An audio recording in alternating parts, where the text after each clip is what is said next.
Yes.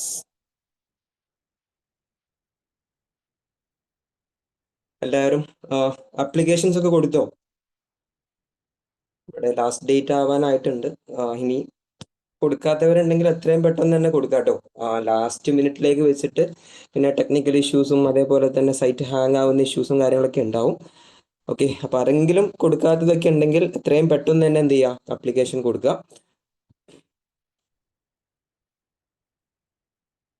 Okay, എല്ലാവരും serious ആയിട്ടുള്ള പ്രിപ്പറേഷനിലായില്ലേ? നമുക്ക് ഏകദേശം എക്സാക്റ്റ് ആയിട്ട് പറയുകയാണെങ്കിൽ ഒരു 2 months ആണുള്ളത്. അപ്പം വളരെ എഫിഷ്യൻ്റ് ആയിട്ടും കൺസിസ്റ്റൻ്റ് ആയിട്ടും പോവേണ്ട ഒരു പീരീഡും കൂടിയാണ്.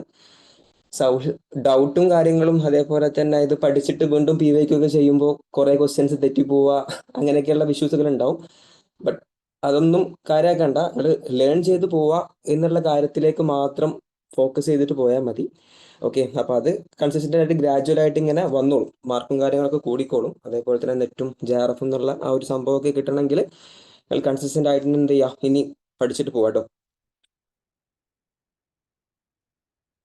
ഓക്കെ, നമുക്കെന്നാ സ്റ്റാർട്ട് ചെയ്താലോ.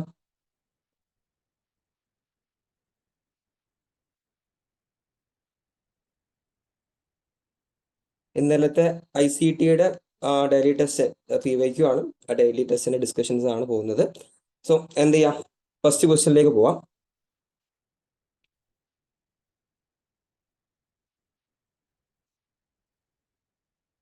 ഓക്കെ, ഫസ്റ്റ് ക്വസ്റ്റ്യൻ ഇതാണ്.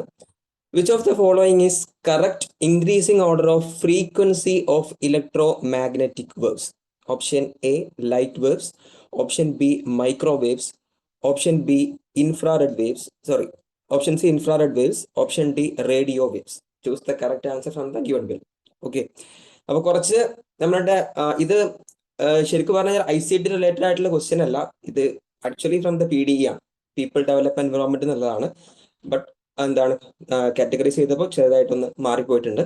സോ അതിൽ ക്വസ്റ്റ്യൻ ഉള്ളത് ഇലക്ട്രോമാഗ്നറ്റിക് വേവ്സിന്റെ ഫ്രീക്വൻസിന്റെ ഇൻക്രീസിങ് ഓർഡറിൽ എഴുതാൻ വേണ്ടിയിട്ടാണ്. ഫ്രം ദ സ്മോളസ്റ്റ് ഫ്രീക്വൻസി എന്ന് അതിന്റെ ഏറ്റവും ഹയസ്റ്റ് ആയിട്ടുള്ള ഫ്രീക്വൻസിയിലേക്കുള്ള കാര്യങ്ങളാണ് ചോദിച്ചിട്ടുള്ളത്. സോ മാക്സിമം എല്ലാവരും ആൻസർ പറയാം. ഓക്കെ, അറിയുന്ന ആൾക്കാരൊക്കെ മാക്സിമം എല്ലാവരും റെസ്പോണ്ട് ചെയ്യാം. ഓക്കെ, ഏതാണ് കറക്റ്റ് ആയിട്ടുള്ള ഇലക്ട്രോമാഗ്നറ്റിക് വേവ്സിന്റെ ഇൻക്രീസിങ് ഓർഡറിലുള്ള frequency? Option A light waves, B microwaves, C infrared waves and D radio waves.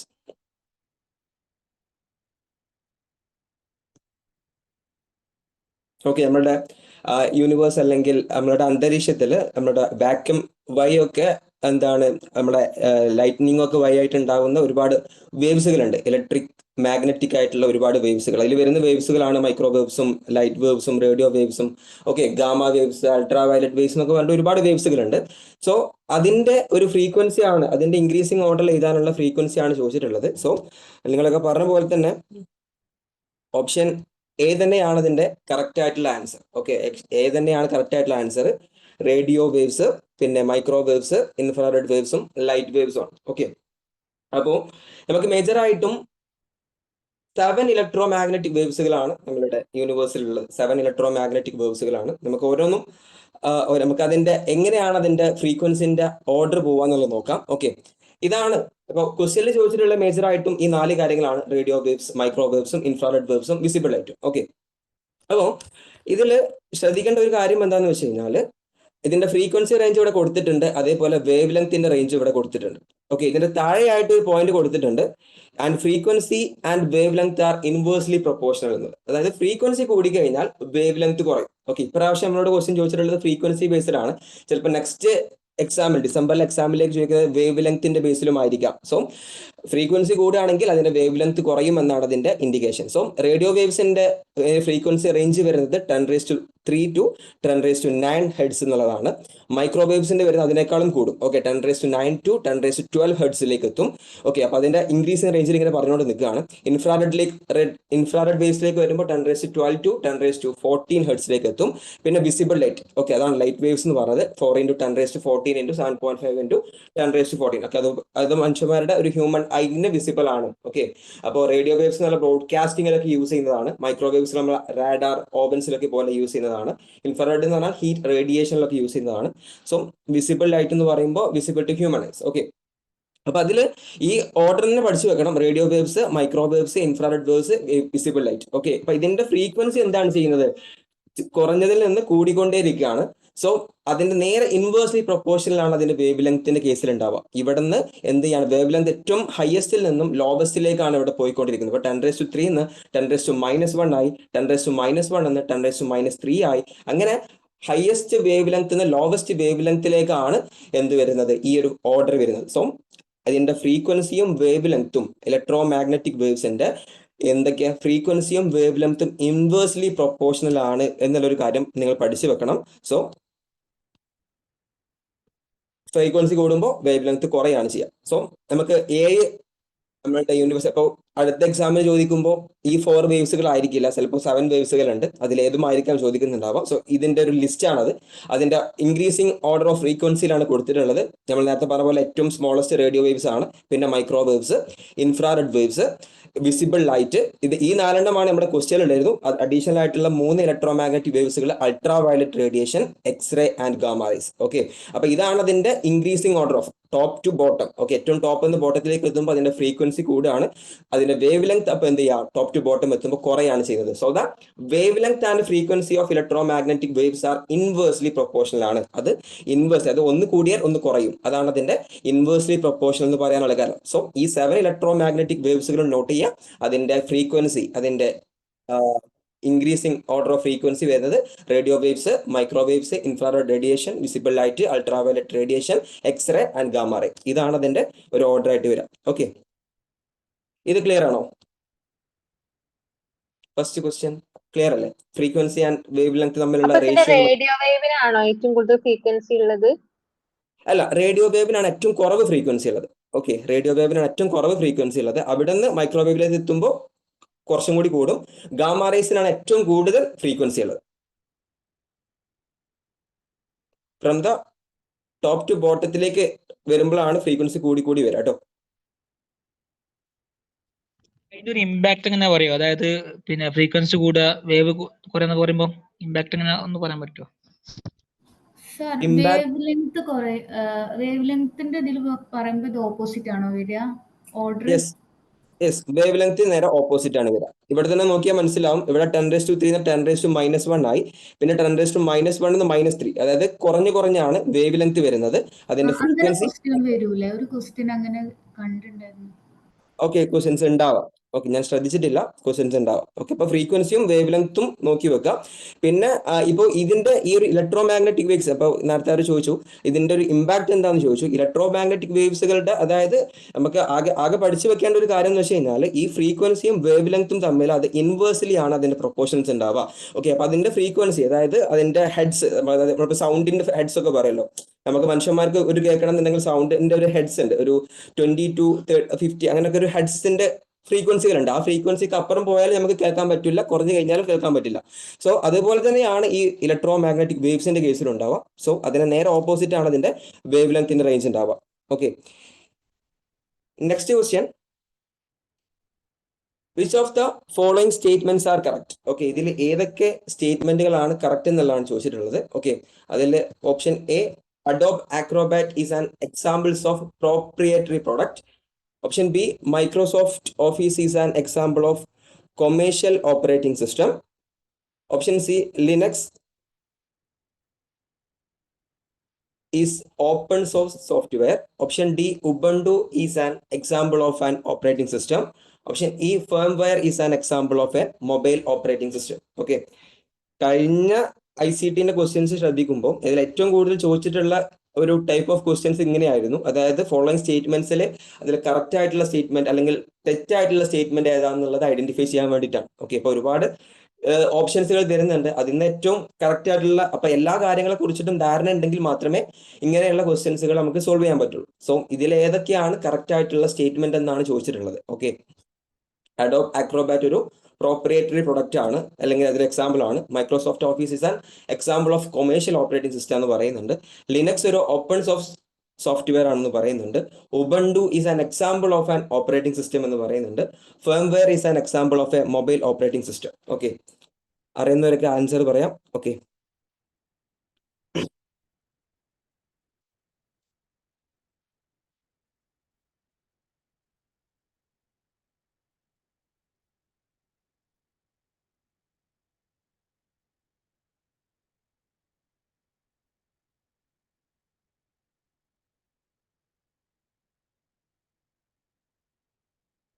Yes, എല്ലാവരും പറഞ്ഞിട്ടുള്ള പോലെ തന്നെ ഓപ്ഷൻ ഡി തന്നെയാണ് കറക്റ്റ് ആയിട്ട് വരുന്നത് കേട്ടോ. ഓപ്ഷൻ ഡി തന്നെയാണ് കറക്റ്റ് ആയിട്ട് വരുന്നത്.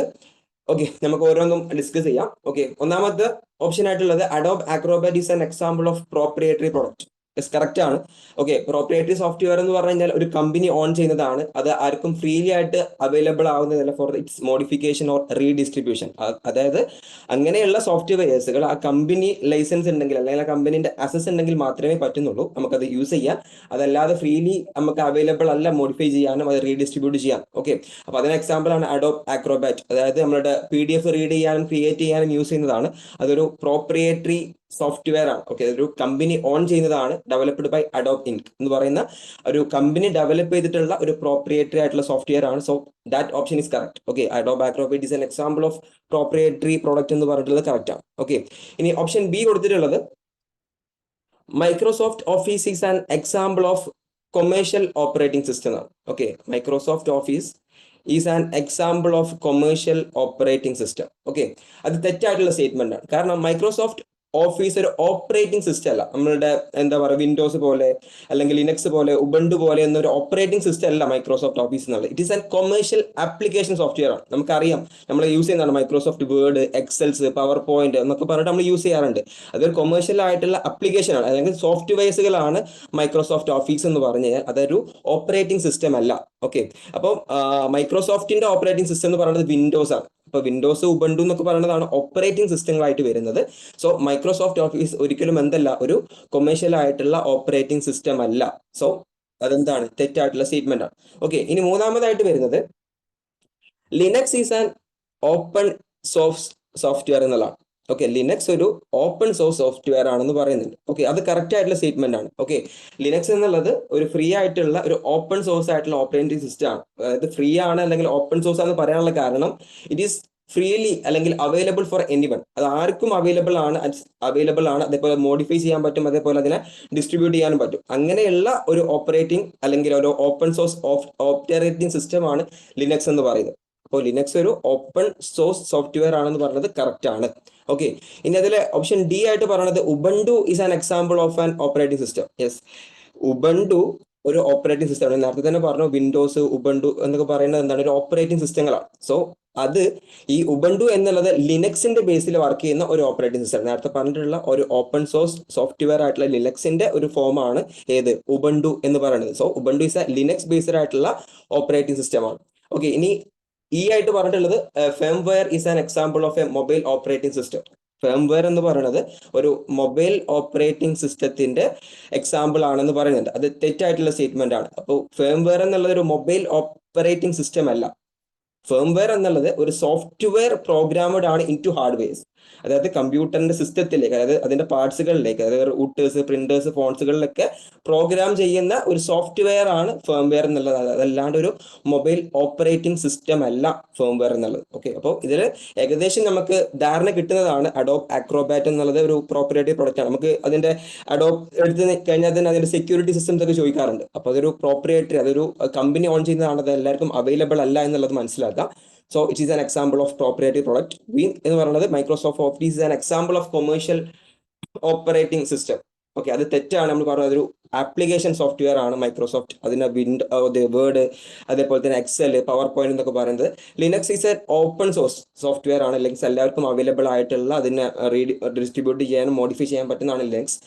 Ubuntu is an example of operating system correct ആണ്. സോ അതിൽ വരുന്നത് എയും സിയും ഡിയും ആണ് അതിൽ കറക്റ്റ് ആയിട്ട് വരുന്നത്.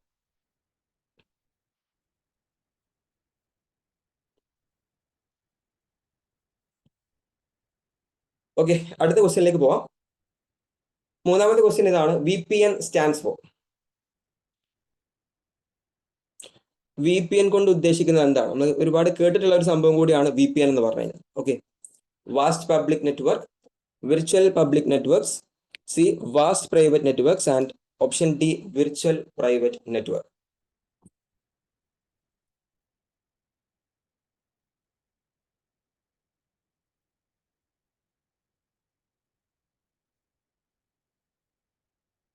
VPN കൊണ്ട് ഉദ്ദേശിക്കുന്നത് എന്താണെന്നാണ് ചോദിച്ചിട്ടുള്ളത്.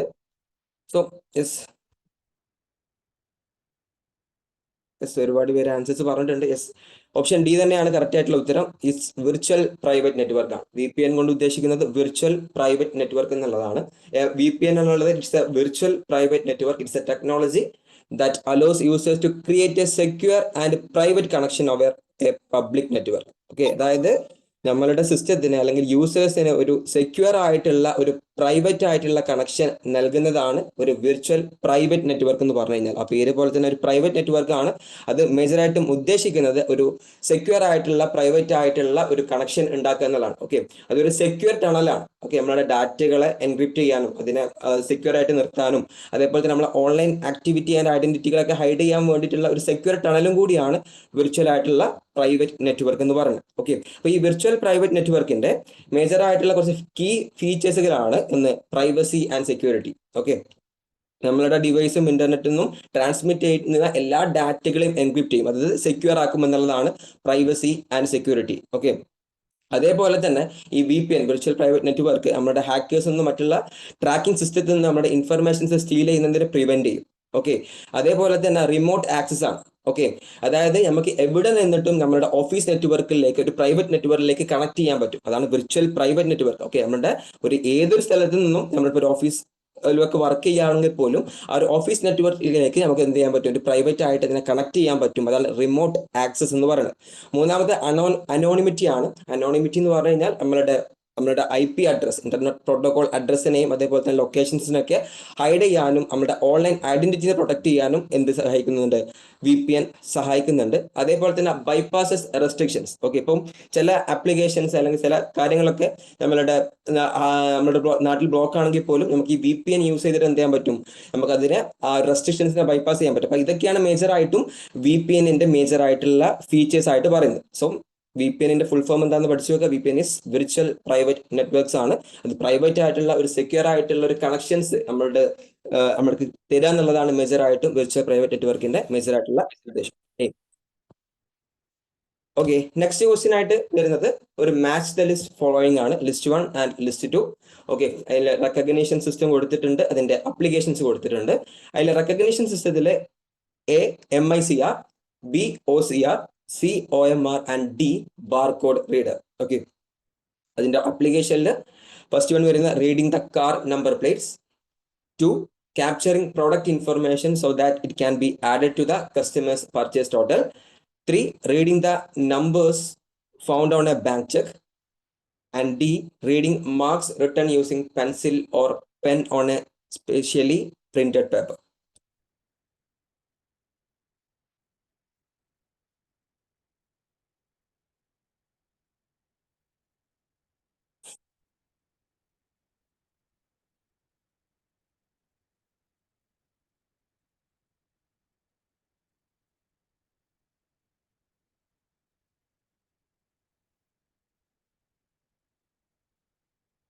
ഇത് നമുക്ക് ചില കാര്യങ്ങളൊക്കെ ഇതിൽ നമുക്ക് അറിയുന്ന കാര്യങ്ങളുണ്ട്. ഇപ്പോൾ ഫോർ എക്സാമ്പിൾ OMR എക്സാം എന്നൊക്കെ പറയാറുണ്ട്. OMR, അതേപോലെ തന്നെ ബാർകോഡ് റീഡർ. നമ്മളിപ്പം ഒരു കടയിലേക്ക് പോകുമ്പോൾ അവിടെ ബാർകോഡ് റീഡേഴ്സുകൾ ഉണ്ടാവും. ഓക്കെ, അപ്പൊ അതിൽ തന്നെ ആ ബാർകോഡ് റീഡർ ഒക്കെ വെച്ച് കഴിഞ്ഞാൽ തന്നെ നമുക്ക് ഏകദേശം അതിന്റെ ഒരു പോയിന്റ് കിട്ടും. ഓക്കെ, അതേപോലെ OMR ഒക്കെ അറിയുന്നവരാണെങ്കിൽ ഓക്കെ ഏറെക്കുറെ ആൻസേഴ്സിലേക്ക് എത്താൻ പറ്റും.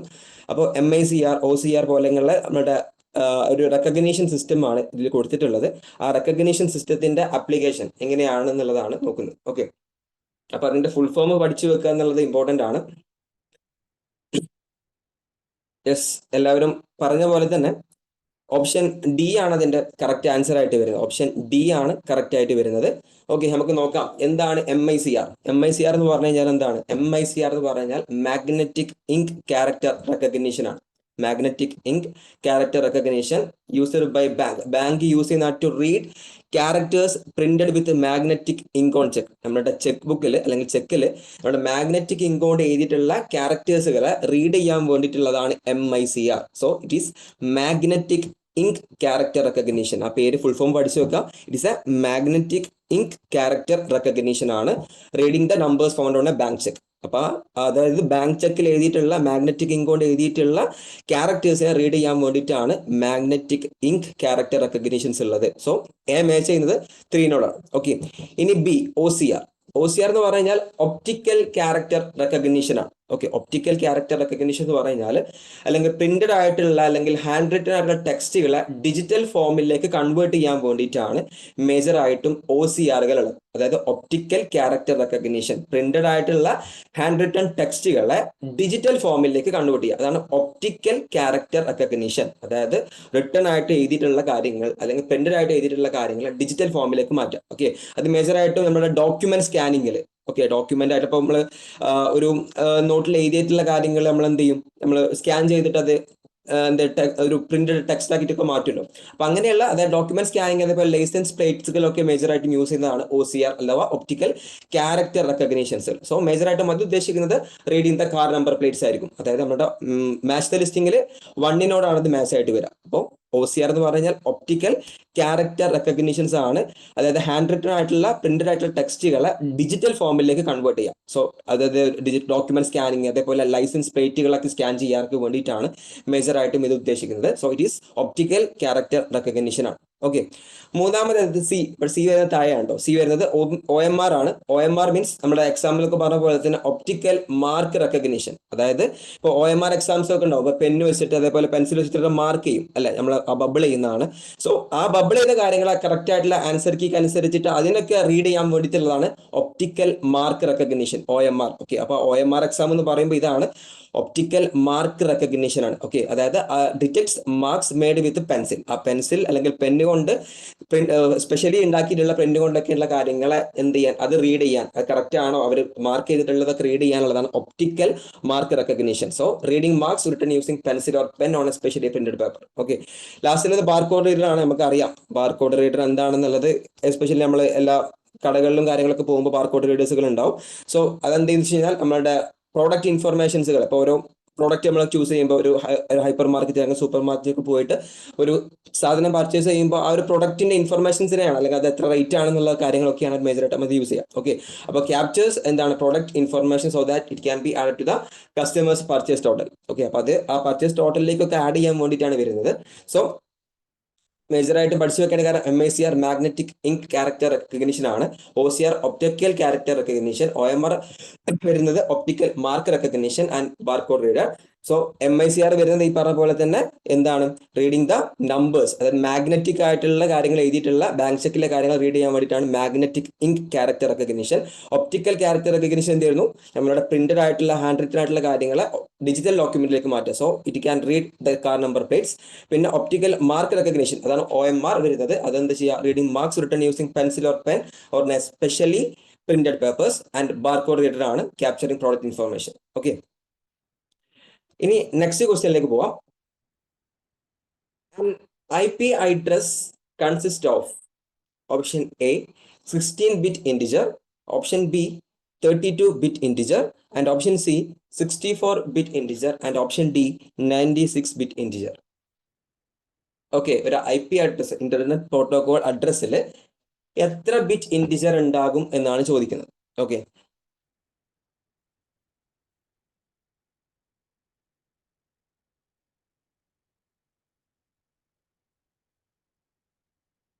an IP address consists of a 16-bit integer, B 32-bit integer, and C 64-bit integer, and D 96-bit integer.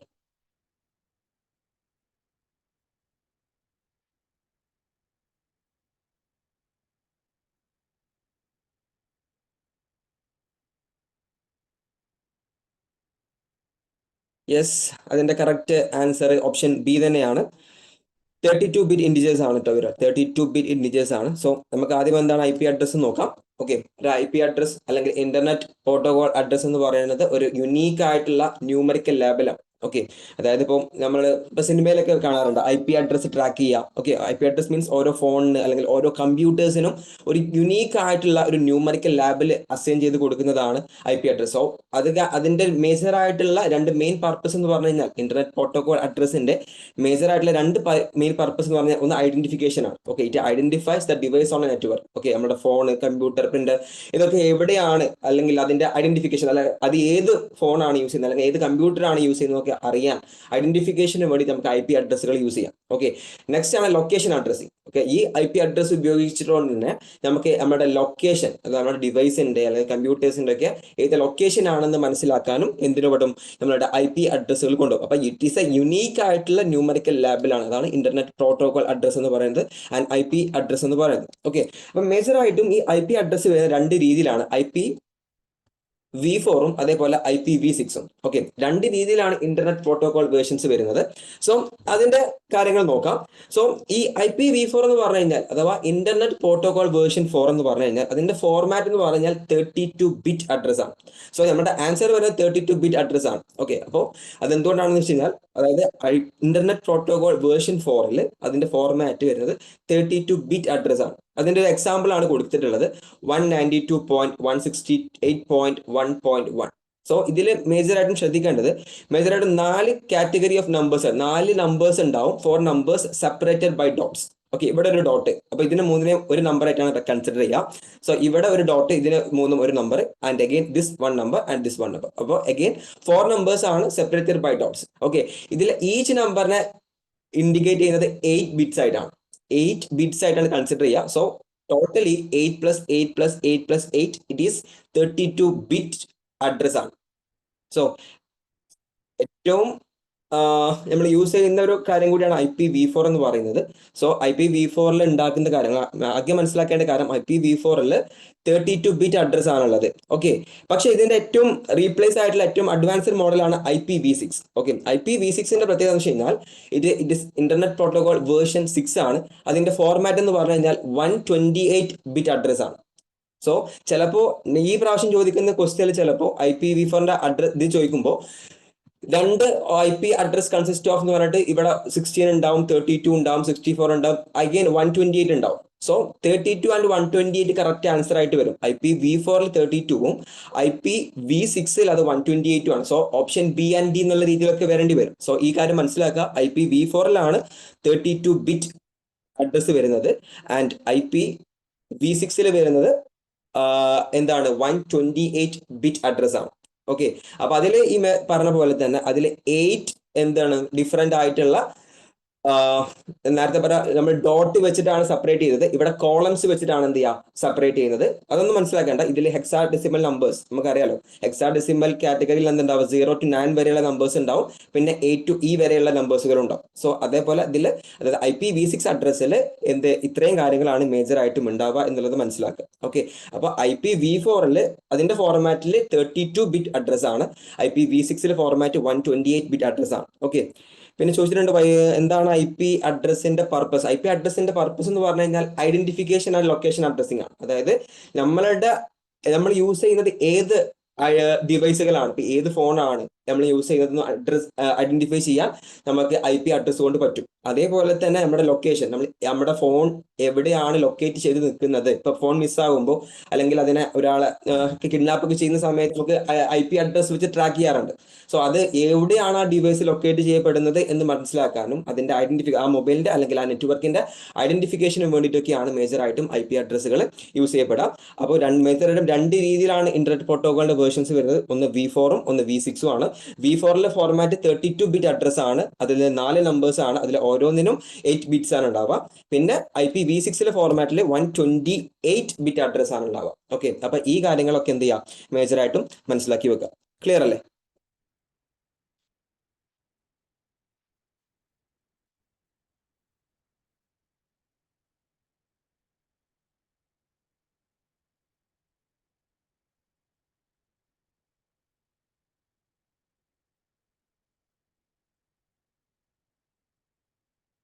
Okay, next ക്വസ്റ്റിലേക്ക് പോയാലോ? ഓക്കെ അല്ലേ? ഇത് ഈ രണ്ട് കാര്യങ്ങൾ ഒന്ന് മനസ്സിലാക്കുക. IPv4 32-bit അഡ്രസ് ആണ് ഉണ്ടാവുക. IPv6 128-bit അഡ്രസ് ആണ് ഉണ്ടാവുക.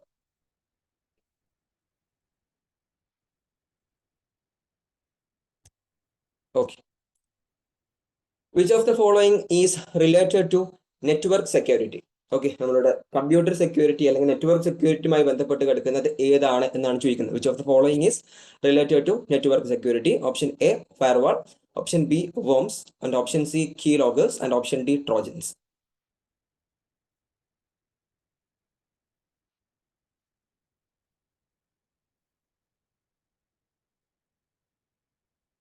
യെസ്, നമ്മൾ ഒരുപാട് സമയം കളയേണ്ട ഓപ്ഷൻ എ തന്നെയാണ് കറക്റ്റ് ആയിട്ട് വരിക, ഫയർവാൾ ആണ്.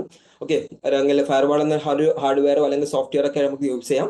അത് മേജറായിട്ടും നമ്മളുടെ incoming and outgoing network ട്രാഫിക്കിനെയാണ് അത് നോക്കുന്നത്, മേജറായിട്ടും സെക്യൂരിറ്റി റൂൾസുകൾ. ഓക്കെ, അപ്പോൾ നമ്മളുടെ എന്തെങ്കിലും ഡാറ്റ പാക്കറ്റ്സുകളിൽ എന്തെങ്കിലും ഇഷ്യൂസുകൾ ഉണ്ടോ, അല്ലെങ്കിൽ എന്തെങ്കിലും ത്രെഡ്സുകൾ ഉണ്ടോ, ഡാറ്റ ഹാക്ക് ചെയ്യപ്പെടാനുള്ള അറ്റംപ്റ്റ്സുകൾ ഉണ്ടോ എന്നുള്ള കാര്യങ്ങൾ, അതേപോലെ അൺഓതറൈസ്ഡ് ആയിട്ട് ആരെങ്കിലും നമ്മുടെ സിസ്റ്റത്തിനെ അക്സസ് ചെയ്യുന്നുണ്ടോ അല്ലെങ്കിൽ അക്സസ് ചെയ്യാൻ ശ്രമിക്കുന്നുണ്ടോ എന്നുള്ള കാര്യങ്ങളൊക്കെയാണ് മേജറായിട്ടും ഒരു ഫയർവാൾ ഉണ്ടാവുക. അപ്പോൾ ഫയർവാൾ എന്നുള്ളതാണ് മേജറായിട്ടും ഇതിൽ ഈ ക്വസ്റ്റ്യനിൽ ചോദിച്ചിട്ടുള്ള നമ്മുടെ നെറ്റ്വർക്ക് സെക്യൂരിറ്റിയുമായി ബന്ധപ്പെട്ട് കിടക്കുന്ന ടേം. ഓക്കെ, ഇനി അതിൽ വോംസ്, കീലോഗേഴ്സ്, ട്രോജൻസ് ഈ 3 കാര്യങ്ങളെ കുറിച്ച് പറയുന്നുണ്ട്. സോ ഇറ്റ് ഈസ് മലീഷ്യസ് ആയിട്ടുള്ള കാര്യങ്ങളാണ് ഈ 3 കാര്യങ്ങളും. ഒരു വോം എന്ന് പറഞ്ഞു കഴിഞ്ഞാൽ ഒരു സെൽഫ് റിപ്ലിക്കേറ്റിംഗ് മലീഷ്യസ് പ്രോഗ്രാം ആണ്. ഓക്കെ, നമ്മുടെ ഒരു വോം നമ്മുടെ കമ്പ്യൂട്ടർ ആപ്ലിക്കേഷൻസ് വഴി അതിനെ സെൽഫ് റിപ്ലിക്കേറ്റ് ചെയ്യാൻ പറ്റും. Okay, across in the internet. Okay, അങ്ങനെ അതിന്റെ സെൽഫ് റിപ്ലിക്കേറ്റ് ചെയ്തിട്ട് നമ്മളുടെ സിസ്റ്റത്തിനെ സ്ലോ ഡൗൺ ചെയ്യാനും നമ്മളുടെ ബാൻഡ് വിഡ്ത്തുകൾ, അതായത് അത് കമ്പ്യൂട്ടർ നെറ്റ്വർക്ക്സിന്റെ അതിന്റെ പവറിനെ കുറക്കാനൊക്കെ വോംസിന് സാധിക്കും. It is A self replicating ആയിട്ടുള്ള മലീഷ്യസ് പ്രോഗ്രാം ആണ് വോം എന്ന് പറഞ്ഞാൽ. ഓക്കെ, ഇനി കീലോഗേഴ്സ് എന്ന് പറഞ്ഞു കഴിഞ്ഞാൽ ആ പേര് പോലെ തന്നെ കീ സ്ട്രോക്ക്, അതായത് നമ്മൾ യൂസ് ചെയ്യുന്ന കീബോർഡിലല്ലോ, ആ കീബോർഡിൽ റെക്കോർഡ് ചെയ്തിട്ട് നമ്മുടെ പേഴ്സണൽ ഇൻഫർമേഷൻസുകളും പാസ്വേഡ്സുകളും സ്റ്റീൽ ചെയ്യാം. ഓക്കെ, ഫോർ എക്സാമ്പിൾ നമ്മൾ UPI ID അടിക്കുമ്പോൾ ആ UPI ID ഓരോ വ്യക്തിക്കും ഒരു സെപ്പറേറ്റ് ആയിട്ടുള്ള UPI ID ഉണ്ട് അല്ലെ, അപ്പോൾ ഓരോരുത്തരും സെപ്പറേറ്റ് ആയിട്ട് സെറ്റ് ചെയ്ത് വെച്ചിട്ടുണ്ടാകും നമ്മുടെ ഗൂഗിൾ പേ ട്രാൻസാക്ഷൻ്റെ സമയത്തൊക്കെ. ഓക്കെ, അപ്പോൾ നമ്മൾ ഇപ്പം ഈ കീലോഗേഴ്സ് എന്ത് ചെയ്യാന്ന് വെച്ച് കഴിഞ്ഞാൽ ആ കീ സ്ട്രോക്കിനെ നമ്മൾ യൂസർ യൂസ് ചെയ്യുന്ന കീ സ്ട്രോക്കുകൾ റെക്കോർഡ് ചെയ്യും. സോ നമ്മൾ 4 ആണോ അടിച്ചത്, 5 ആണോ അടിച്ചത് എന്നൊക്കെ അവർക്ക് ട്രാക്ക് ചെയ്യാൻ പറ്റും. അതാണ് കീ ലോഗേഴ്സ്. അപ്പോൾ the software that records every keystroke made by the user. ഒരു യൂസർ ആ കീ സ്ട്രോക്ക് വെച്ച് യൂസ് ചെയ്യുന്ന എല്ലാ കാര്യത്തിനും റെക്കോർഡ് ചെയ്യുന്നതാണ് കീ ലോഗേഴ്സ്. ഓക്കെ, അപ്പോൾ ഇത് മേജറായിട്ട് യൂസ് ചെയ്യുക നമ്മുടെ പേഴ്സണൽ ഇൻഫോർമേഷൻസുകളെയും പാസ്വേഡ്സുകളൊക്കെ സ്റ്റീൽ ചെയ്യാൻ വേണ്ടിയിട്ടാണ്. ഓക്കെ, പിന്നെ ഉള്ളത് ട്രോജൻസ് ആണ്. ട്രോജൻസ് എന്ന് പറഞ്ഞു കഴിഞ്ഞാൽ ഒരു മലീഷ്യസ് ആയിട്ടുള്ള സോഫ്റ്റ്വെയർ ആണ്. നമുക്കതൊരു ലെജിറ്റിമേറ്റ് ആയിട്ടുള്ള പ്രോഗ്രാം പോലെ, അതായത് വിശ്വസിക്കാൻ പറ്റുന്ന ഒരു ഓതറൈസ്ഡ് ആയിട്ടുള്ള പ്രോഗ്രാം പോലെയൊക്കെ ഫീൽ ചെയ്തിട്ട് നമ്മളൊരു മലീഷ്യസ് ആയിട്ടുള്ള സോഫ്റ്റ്വെയർ ഇൻസ്റ്റാൾ ചെയ്യുക, അല്ലെങ്കിൽ അതിന്റെ മേലൊരു നമ്മുടെ സിസ്റ്റത്തിലും അല്ലെങ്കിൽ ഫോണിലേക്കൊക്കെ ഇൻസ്റ്റാൾ ചെയ്യപ്പെടുന്നതിനെയാണ് ട്രോജൻസ് എന്ന് പറയുക. അപ്പോൾ അത് ലെജിറ്റിമേറ്റ് ആയിട്ട് നമുക്ക് ഫീൽ ചെയ്യും. അപ്പോൾ വോംസിന്റെ പ്രത്യേകത it is A self replicating ആണ്. കീലോഗേഴ്സ് എന്ന് പറഞ്ഞാൽ നമ്മുടെ കീ സ്ട്രോക്കുകളെയാണ് അത് റെക്കോർഡ് ചെയ്യപ്പെടുന്നത്. ട്രോജൻസ് എന്ന് പറഞ്ഞു കഴിഞ്ഞാൽ ഒരു ലെജിറ്റിമേറ്റ് അല്ലെങ്കിൽ ഒരു ഓതറൈസ്ഡ് ആയിട്ടുള്ള അല്ലെങ്കിൽ ഒരു നല്ലതായിട്ട് ഫീൽ ചെയ്യപ്പെടുന്ന ഒരു കാര്യമായിട്ട് തോന്നി അതുവഴി നമ്മുടെ സോഫ്റ്റ്വെയറിനെ ഹാക്ക് ചെയ്യപ്പെടുകയും അല്ലെങ്കിൽ നമ്മുടെ ഇൻഫർമേഷൻസുകൾ സ്റ്റീൽ ചെയ്യുന്നതുമാണ് ട്രോജൻസുകളിൽ വരിക. ഓക്കെ, അപ്പൊ ഇത്രയും കാര്യങ്ങളാണ് അതിലുണ്ടാവുന്നത് കേട്ടോ. ഇനി അടുത്ത ക്വസ്റ്റ്യനിലേക്ക് പോവാം. റോങ് സ്റ്റേറ്റ്മെന്റുകളെ ചൂസ് ചെയ്യാൻ വേണ്ടിയിട്ടാണ്. നമ്മൾ നേരത്തെ പറഞ്ഞ പോലെ തന്നെ കറക്റ്റ് സ്റ്റേറ്റ്മെന്റുകൾ ചൂസ് ചെയ്യുക, റോങ് സ്റ്റേറ്റ്മെന്റുകൾ ചൂസ് ചെയ്യുക എന്നുള്ളത് റിപ്പീറ്റഡ് ആയിട്ട് വന്നുകൊണ്ടിരിക്കുന്ന ക്വസ്റ്റ്യൻസ് ആണ്. So choose the wrong statement. തെറ്റായിട്ടുള്ള സ്റ്റേറ്റ്മെന്റുകൾ ചൂസ് ചെയ്യാൻ വേണ്ടിയിട്ടാണ് ചോദിച്ചിട്ടുള്ളത്. Option A JPEG stands for Joint Photographic Exchange General. Option B FTP stands for File Transfer Protocol. Option C GUI stands for General User Interference. Option D FAT stands for File Allocation Table. ഇതിൽ തെറ്റായിട്ടുള്ള സ്റ്റേറ്റ്മെന്റ്സുകൾ ഏതൊക്കെയാണ് എന്നാണ് ചോദിക്കുന്നത്.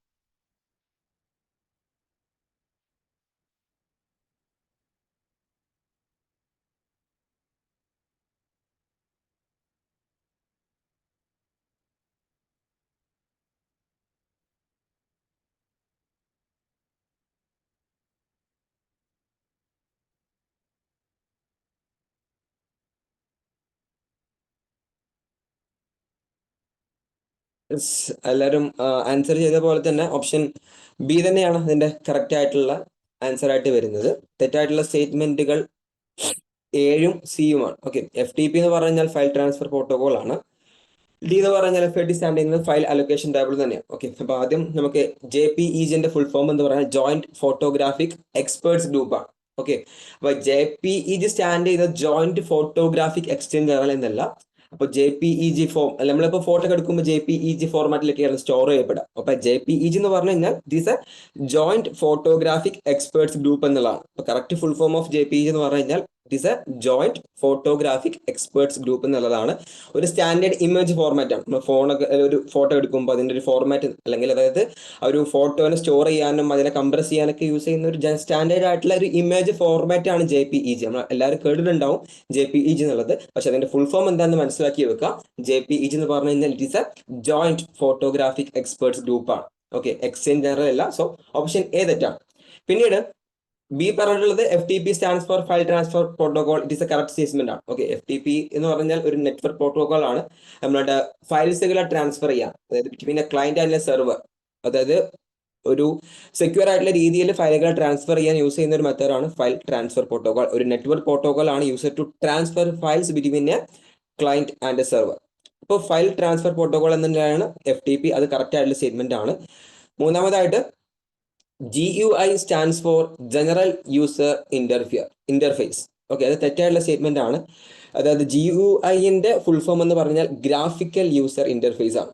Okay, GUI stand ചെയ്യുന്നത് graphical user interface ആണ്. അതായത് നമ്മുടെ visual way of interacting, നമ്മുടെ ഐക്കൺസ് വെച്ചിട്ട് ബട്ടൺസ് വെച്ചിട്ടൊക്കെ നമ്മൾ കമ്പ്യൂട്ടേഴ്സിനോട് ഇന്ററാക്ട് ചെയ്യും. ടാബ്ലറ്റ്, അതേപോലെ തന്നെ ഫോൺ, അതിലൊക്കെ നമ്മൾ ഓരോ ഐക്കൺസും, അത് വാട്സപ്പിന് ഇന്ന ഐക്കൺസ് അല്ലെങ്കിൽ ബട്ടൺസ്, ഓക്കെ, അങ്ങനെയൊക്കെ ഡിഫറെന്റ് ആയിട്ട് നമ്മൾ അങ്ങനെ ഇന്ററാക്ട് ചെയ്യുന്ന വിഷ്വൽ വേ ഓഫ് പ്രോസസ്സുകളെയാണ് ഗ്രാഫിക്കൽ യൂസർ ഇന്റർഫിയർസ് എന്ന് പറയുന്നത്. ഓക്കെ, അപ്പൊ അതാണ് ജനറൽ യൂസർ ഇന്റർഫേസിന്റെ ഫുൾ ഫോം. സോറി, GUI-ന്റെ ഫുൾ ഫോം എന്ന് പറഞ്ഞു കഴിഞ്ഞാൽ it is a graphical user interface ആണ്. ഓക്കെ, പിന്നെ ലാസ്റ്റ് ആയിട്ട് പറഞ്ഞിട്ടുള്ളത് FAT ആണ്. FAT എന്ന് പറഞ്ഞു കഴിഞ്ഞാൽ stand for file allocation table. Correct ആണ്. FAT എന്ന് പറഞ്ഞു കഴിഞ്ഞാൽ ഫയൽ അലൊക്കേഷൻ ടേബിൾ തന്നെയാണ്. ഓക്കെ, അത് മേജറായിട്ടും ഉദ്ദേശിക്കുന്നത് നമ്മളുടെ ഹാർഡ് ഡ്രൈവുകളിൽ, അതേപോലെ USB ഡ്രൈവിലൊക്കെ സ്റ്റോർ ചെയ്യപ്പെടുന്ന കാര്യങ്ങളെ, അതിന് സ്റ്റോർ ചെയ്യപ്പെട്ടിട്ടുള്ള ഫയലുകളെ മാനേജ് ചെയ്യാനും ഓർഗനൈസ് ചെയ്യാനും യൂസ് ചെയ്യുന്നതാണ് ഫയൽ അലൊക്കേഷൻ ടാബ്. നമ്മുടെ USB ഡ്രൈവുകളിൽ, അതേപോലെ ഹാർഡ് ഡ്രൈവ്സ്, ഓക്കെ, ഹാർഡ് ഡിസ്കിലും അതേപോലെ തന്നെ USB ഡിസ്കിലും ഒക്കെ സേവ് ചെയ്യപ്പെടുന്ന അല്ലെങ്കിൽ സ്റ്റോർ ചെയ്യപ്പെടുന്ന കാര്യങ്ങളെ മാനേജ് ചെയ്യുക, ഓർഗനൈസ് ചെയ്യുക എന്നുള്ളതാണ് ഫയൽ അലൊക്കേഷൻ ടേബിൾ. അതിന്റെ കുറച്ച് എക്സാമ്പിൾ ആണ് FAT 16, FAT 22 ഒക്കെ പറഞ്ഞിട്ട് 32 എന്നൊക്കെ പറഞ്ഞിട്ടുള്ളത് അതിന്റെ ഒരു എക്സാമ്പിൾ ആണ്. സോ ഇതിൽ JPEG എന്ന് പറഞ്ഞു കഴിഞ്ഞാൽ it is a joint photographic experts group ആണെന്നുള്ളതും, അതേപോലെ തന്നെ GUI എന്നുള്ളത് ഗ്രാഫിക്കൽ യൂസർ ഇന്റർഫേസ് എന്നുള്ളതാണ് അതിൽ മാറി കൊടുത്തിട്ടുള്ളത്. സോ എയും സിയുമാണ് തെറ്റായിട്ടുള്ള statements. Yes, graphical user interface. Okay, next ക്വസ്റ്റ്യനിലേക്ക് പോവാം.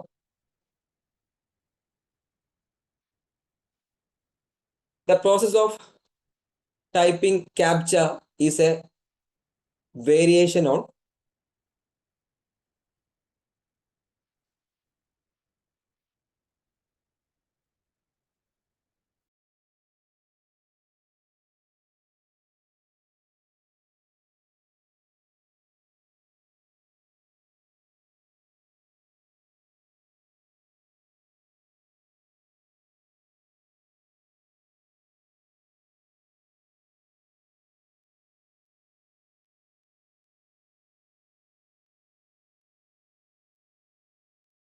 നമ്മള് ക്യാപ്ച വെരിഫിക്കേഷൻസ് ഉണ്ടാവാറുണ്ട് ചില റിസൾട്ട് ഒക്കെ നോക്കുമ്പോൾ, അല്ലെങ്കിൽ ചില സൈറ്റുകളിലൊക്കെ കയറുമ്പോൾ നമ്മൾ നിങ്ങൾ ഹ്യൂമൻ ആണോ എന്നൊക്കെ അറിയാൻ വേണ്ടിയിട്ടാണ് എന്നുള്ള രീതിയിൽ ഹ്യൂമൻ ഇന്റലിജൻസും അതേ കമ്പ്യൂട്ടർ ഇന്റലിജൻസും തമ്മിൽ ഡിഫറൻഷിയേറ്റ് ചെയ്യാനൊക്കെ വേണ്ടിയിട്ടാണ് ക്യാപ്ചകൾ ഉണ്ടാവുക. സോ അതിന്റെ process of typing captcha is a variation on എന്തിന്റെ ആണെന്നുള്ളതാണ്. It's Turing test and Turner's test, F test and T test എന്നുള്ളതാണ് കൊടുത്തിട്ടുള്ളത്. ഓക്കെ, യെസ്, എല്ലാവരും പറഞ്ഞ പോലെ തന്നെ ഓപ്ഷൻ എ ആണ് അതിന്റെ കറക്റ്റ് ആയിട്ടുള്ള ആൻസർ ആയിട്ട് വരുന്നത്. സോ ക്യാപ്ചന്റെ ഫുൾ ഫോം ആദ്യം മനസ്സിലാക്കണം. ക്യാപ്ച സ്റ്റാൻഡ് ചെയ്യുന്നത് it is a completely automated public Turing test to tell computers and humans apart. Okay, completely automated ആയിട്ടുള്ള പബ്ലിക് ട്യൂറിംഗ് ടെസ്റ്റ് ആണ്. അത് ആ പേരിൽ തന്നെ ഉണ്ട്, ഫുൾ ഫോമിൽ തന്നെ ഉണ്ട്. It is a public Turing test to tell computers and humans apart. കമ്പ്യൂട്ടേഴ്സും ഹ്യൂമൻസും അപ്പാർട്ട് ആണ്.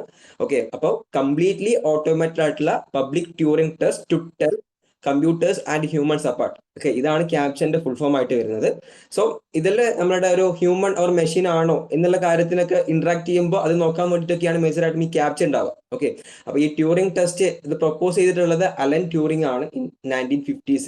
ഓക്കെ, അപ്പോൾ മെഷീന്റെ എബിലിറ്റി, അതായത് ഒരു ഇന്റലിജന്റ് ബിഹേവിയർ, അതായത് ഒരു സിസ്റ്റത്തിലേക്ക് വരുമ്പോൾ അത് ഇന്റലിജന്റ് ആയിട്ടുള്ള ഒരു ഹ്യൂമന്റെ ബിഹേവിയർ ആണോ അല്ലെങ്കിൽ ഒരു മെഷീൻ ബിഹേവിയർ ആണോ എന്നൊക്കെ അതിനെ നോക്കാൻ വേണ്ടിയിട്ടാണ് മേജറായിട്ടും Turing test Alan Turing 1950s അത് ഇൻട്രൊഡ്യൂസ് ചെയ്യപ്പെട്ടിട്ടുള്ളത്. ഓക്കെ, അപ്പം ആദ്യം ഇത് മനസ്സിലാക്കിയാൽ മതി. ഈ ക്യാപ്ച എന്ന് സ്റ്റാൻഡ് ചെയ്യുന്നത് it is a completely automated public Turing test to tell computers and humans apart. അതാണ് അതിന്റെ ഫുൾ ഫോം ആയിട്ട് വരുന്നത്.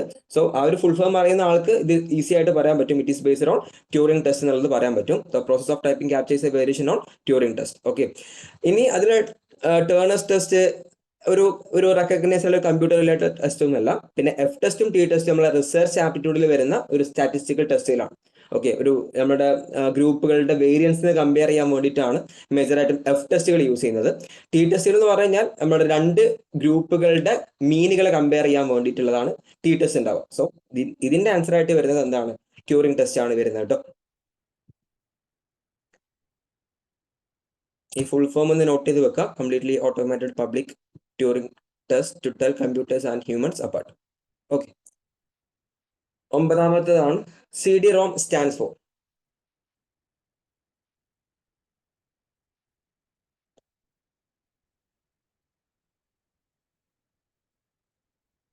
ടേണർ ടെസ്റ്റ് പ്ലാജറിസം ഡിറ്റക്ട് ചെയ്യാൻ വേണ്ടിയിട്ടാണ് അല്ലേ? Okay okay.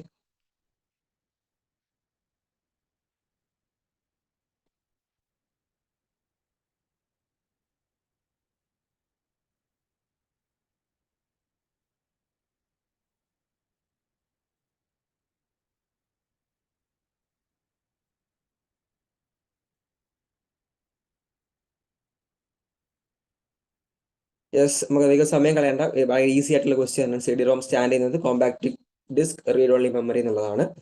So CD-ROM stand ചെയ്യുന്നത് compact disc read only memory. Okay, it is A type of storage medium, ഒരു storage mechanism ആണ് ടു സ്റ്റോർ ഡാറ്റ പെർമനന്റ്ലി. ഒരു ഡാറ്റ പെർമനന്റ് ആയിട്ട് സ്റ്റോർ ചെയ്യപ്പെടുന്നതാണ് CD-ROMകളിൽ ഉണ്ടാവുക. So അത് മീൻ ചെയ്യുന്നത് ഡാറ്റ ക്യാൻ ബി റീഡ്, അതിന് നമുക്ക് എടുക്കാൻ പറ്റും, പക്ഷെ cannot be modified or erase. Okay, അത് ഒരു പ്രാവശ്യം സ്റ്റോർ ചെയ്യപ്പെട്ട് കഴിഞ്ഞാൽ അതിനെ എറേസ് ചെയ്യാനോ മോഡിഫൈ ചെയ്യാനോ പറ്റില്ല എന്നുള്ളതാണ് CD-ROMന്റെ പ്രത്യേകത. കോമ്പാക്ട് ഡിസ്ക് റീഡ് ഓൺലി, അതിനെ റീഡ് ചെയ്യാം but it cannot be modified or erased എന്നുള്ളതാണ്. ഓക്കെ, അപ്പോൾ കോമ്പാക്ട് ഡിസ്ക് എന്ന് പറഞ്ഞു കഴിഞ്ഞാൽ ഒരു സർക്കുലർ ഒപ്റ്റിക്കൽ ഡിസ്ക് ആണ് മെയ്ഡ് ഓഫ് പ്ലാസ്റ്റിക്. അത് മെജറായിട്ടും ഡിജിറ്റൽ ഫോർമുകളിൽ ഡാറ്റകളെ സ്റ്റോർ ചെയ്യാൻ വേണ്ടിയിട്ടാണ്. റീഡ് ഓൺലി മെമ്മറി ആയിട്ട് പറയുമ്പോൾ it means the data is pre recorded and cannot be changed by the user. Okay, അതിനെ ഓൺലി റീഡ് ചെയ്യാൻ മാത്രമേ പറ്റുള്ളൂ, cannot be written or erased. അതിനെ ഇറേസ് ചെയ്യാനോ അതിനെ മേലെ ഒന്ന് മോഡിഫൈ ചെയ്യാനോ ഒന്നും പറ്റില്ല. അങ്ങനെയുള്ള മെമ്മറികളെയാണ് CD-ROM മെമ്മറീസ് അല്ലെങ്കിൽ compact disc read only memories എന്ന് പറയുന്നത്. ഓക്കെ, പിന്നെ അതിൻ്റെ ഒരു മേജറായിട്ട് രണ്ട് കാര്യങ്ങളുണ്ട്. CD-ROM മേജറായിട്ടും യൂസ് ചെയ്യുന്നത് നമ്മുടെ സോഫ്റ്റ്വെയർസ്, ഗെയിംസ്, എൻസൈക്ലോപീഡിയസ്, മ്യൂസിക്, മൾട്ടിമീഡിയ കണ്ടന്റുകളൊക്കെയാണ്. പിന്നെ CDR, അതിന്റെ വേറൊരു ഫോമാണ് CDR എന്ന് പറഞ്ഞാൽ. അത് CD-ROMന്റെ വേറൊരു ഫോമാണ് CDR. CDR നമ്മൾ കോമ്പാക്ട് ഡിസ്ക് റെക്കോർഡബിൾ ആണ്. Okay, can be return once by the user. അതായത് ഒരു പ്രാവശ്യം എന്ത് ചെയ്യാം, അതിനെ മാറ്റാൻ പറ്റും. Can be return once by the user എന്നതാണ് കോമ്പാക്ട് ഡിസ്ക് റെക്കോർഡബിൾ ആയിട്ട് വരുന്നത്. പിന്നെ CDRW, it's compact disc rewritable ആണ്. It can be erased and rewritten multiple times. Okay, അതിനെ ഇറേസ് ചെയ്യാനും റീറിട്ടൺ ചെയ്യാനും പറ്റും. അങ്ങനെയുള്ളതാണ് കോമ്പാക്ട് ഡിസ്ക് റീറൈറ്റബിൾ. ആ പേരിൽ തന്നെ ഉണ്ട് റീറൈറ്റബിൾസ് എന്നുള്ളത്. ഓക്കെ, നെക്സ്റ്റ് ക്വസ്റ്റ്യനിലേക്ക് പോവാം.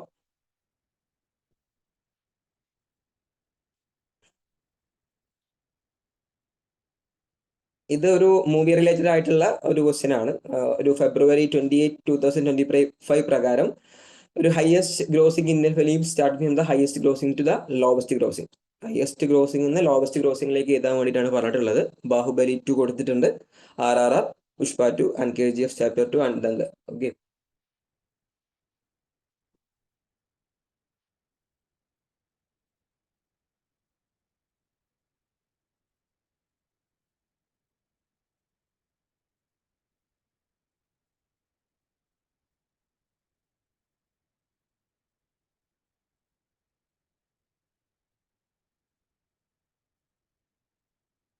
യെസ്, അത് നമ്മൾ കൂടുതൽ പറയേണ്ട കാര്യമില്ല. ഓൾറെഡി സിനിമയും ഒക്കെ റിലീസായി, അതിന്റെ കളക്ഷൻസ് ഒക്കെ വന്നതാണ്. സോ അതിന്റെ ഒരു ഫോർമാറ്റ് ഓപ്ഷൻ എ ആണ് കറക്റ്റ് ആയിട്ട് വരുന്നത്. ഓക്കെ, ദംഗൽ ഏകദേശം 2070 ക്രോർസ് ഉണ്ടാക്കിയിട്ടുണ്ട്. ബാഹുബലി 2 ദ കൺക്ലൂഷൻ 1788 crore ആണ്. Pushpa the rule part 2 1742 crores ആണ്. RRR 1230 crores and KGF chapter 2 1215 crores. Okay, ഇതാണ് അതിന്റെ മേജർ ആയിട്ടും അതിന്റെ ഒരു അപ്രോക്സിമേറ്റ് ആയിട്ടുള്ള കളക്ഷൻസ് ആയിട്ട് പറയുന്നത്. ഓക്കെ, അപ്പൊ ഇത്രയുമാണ് നമ്മളുടെ ക്ലാസ്സിലുള്ളത്. ഓക്കെ, എന്തെങ്കിലും ഓക്കെ, നമുക്കിവിടെ വൈൻഡപ്പ് ചെയ്യാം.